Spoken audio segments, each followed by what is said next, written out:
good morning everyone. Happy Dasai. Today I'm going to make a vlog on Dasai special, so please keep watching till the end. ट्रेनमा लुगा हालेर धुन्छु।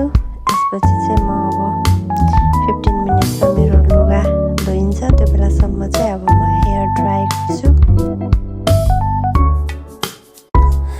अनि त्यसपछि म चाहिँ अब आफ्नो हेयर ड्राई गर्नेतर्फ लागेँ। आजभोलि मेरो कपाल एकदमै पातलो भइसकेको छ, किनभने पहिला एकदमै बाक्लो कपाल हुने गर्थ्यो र सुक्न यति धेरै टाइम लाग्थ्यो मलाई।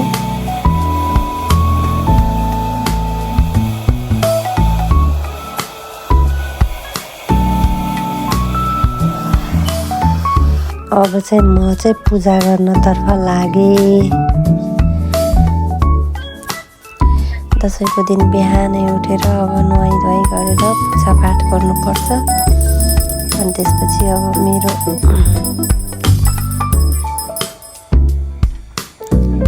पूजा पनि मैले सकाएँ।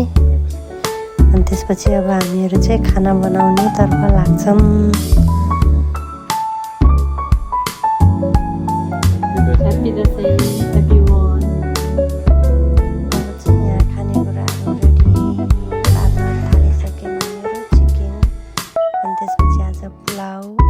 यो चाहिँ म पुलाउ बनाउँदैछु। अहिले चाहिँ अब पहिला प्याजहरू फ्राई गरेँ। अनि यो चाहिँ चिकन हो हाम्रो।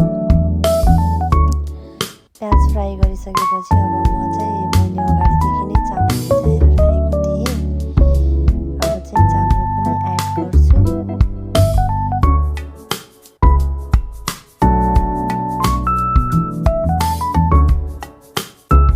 अब यहाँ चाहिँ मेरो फर्स्ट टाइम मैले सेलरोटी बनाएको हो। यो चाहिँ दसैँमा फर्स्ट टाइम मैले सेलरोटी राखिँदैछु। तर यस्तो राम्रो टेस्टी अनि वाउ सेल बनाएको थिएँ मैले चाहिँ, होइन, एकदमै राम्रो सेल बनाएको छु।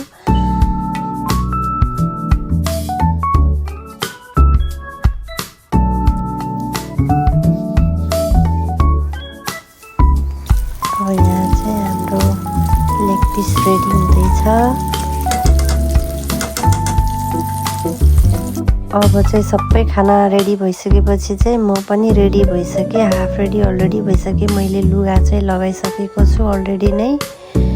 अब चाहिँ म मेकअप गर्नको लागि रेडी हुँदैछु। तर मेरो हस्बेन्ड चाहिँ अलरेडी रेडी भइसक्यो र उहाँ चाहिँ मेरो वेटिङमा हिँड्छ छिटो टिका लगाउनको लागि। अनि म चाहिँ फटाफट रेडी हुन्छु। 5 मिनट पनि लाग्दैन मलाई रेडी हुन। तर यो चाहिँ भन्ने कुरा मात्रै हो। मैले चाहिँ मेरो फेसमा अलरेडी स्किन मेन्टेनाइजर लगाइसकेको छु र त्यसपछि मैले लगाउने भनेको चाहिँ सनस्क्रिन हो। सनस्क्रिन पनि मैले लगाइसकेँ। त्यसपछि चाहिँ मैले ब्लस अनि त्यसपछि त्यो हाइलाइटर लगाएँ। अब चाहिँ मैले सिन्दुर लगाउँछु। सिन्दुर चाहिँ मैले अलरेडी नै लगाइसकेको थिएँ, किनभने म जहिले पनि पूजा गर्नुभन्दा पहिले नुहाइसकेपछि फर्स्टमा चाहिँ सिन्दुर लगाउने गर्छु। अनि त्यसपछि चाहिँ अब चाहिँ मैले टिका लगाउँछु। टिका चाहिँ मेरो डायमन्डको भएको भएर अलिक बेसरी नै मैले लगाएँ। मलाई चाहिँ लिप लाइनर एकदमै मनपर्छ, खै किन हो। तर म्याक्सिमम मैले चाहिँ धेरै जसो लगाउँदिनँ। तर कहिलेकाहीँ चाहिँ एकदमै मनपर्छ। मन चाहिँ मलाई सधैँ पर्छ, तर लगाउँदिनँ, धेरै जसो चाहिँ लगाउँदिनँ। र आज चाहिँ मैले लगाएँ। अनि यो लिपस्टिक चाहिँ मेरो हस्बेन्डले मेरो बिहेको दिन चाहिँ मेकअप बक्समा दिएर आइसकेको थियो। त्यही भएर यो चाहिँ मसँग नै छ। यो मैले धेरै युज गर्छु। अब नेक्स्ट भनेको चाहिँ मेरो आई मेकअप हो। आई मेकअप चाहिँ मेरो फेभरेट मेकअप हो। मलाई चाहिँ आई मेकअप यस्तो मनपर्छ। मैले कुनै केही मेकअप नगरे पनि मैले आई मेकअप चाहिँ जहिले पनि गर्ने गरेको छु। र आई मेकअपमा भन्नुपर्दा आई स्याडो अनि त्यसपछि मस्कारा अनि त्यसपछि आइलाइनर। आई स्याडो नलगाए पनि, मस्कारा नलगाए पनि आइलाइनर चाहिँ मैले लगाउँछु नै, किनभनेपछि मलाई ह्याबिट भइसक्यो। जहिले पनि मैले विङ्सहरू बनाउने गरेको छु आँखामा। तर यो चाहिँ कहिले पनि सिधा चाहिँ हुँदैन है यत्रो वर्षसम्म। र पनि मैले कोसिस चाहिँ गरेको छु। तर कुनै बेलामा चाहिँ एकैचोटि बन्छ, तर कुनै बेलामा चाहिँ बन्दैन। अनि मेन आइलाइनरको कुरा भनेको चाहिँ के हो भन्दाखेरि एउटा आँखामा बनेपछि अर्को आँखामा चाहिँ कहिल्यै बन्दैन। सेम चाहिँ कहिले पनि हुँदैन।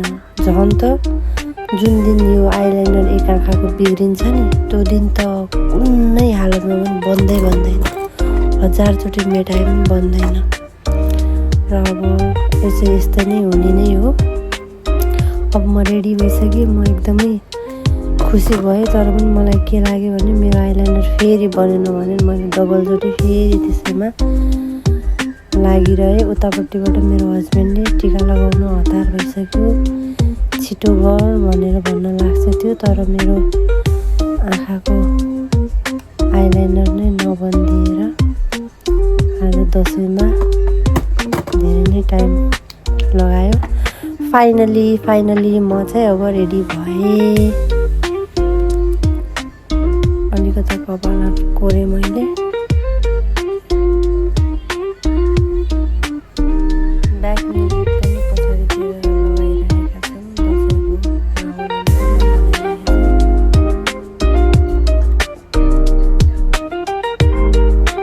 फाइनली म चाहिँ रेडी भएँ। अब कस्तो देखेकी छु, एकदमै राम्रो। Hello, happy Dashain to everyone. म चाहिँ रेडी भइसकेँ अब टिका लगाउनको लागि। अब यहाँदेखि चाहिँ म एकदमै बिजी भएर मैले भिडियो बनाउन सकिनँ। किन भनेपछि घरमा फोन गरेँ, टिका लगाएँ, खाना खाएँ, बाहिर घुम्न पनि गयौँ, टिकटक पनि बनायौँ। त्यसपछि चाहिँ म एकदमै बिजी भएर फोटो नै भिडियो नै बनाउनु बिर्सेछु। अनि फोटो सुटहरू गऱ्यौँ। त्यही भएर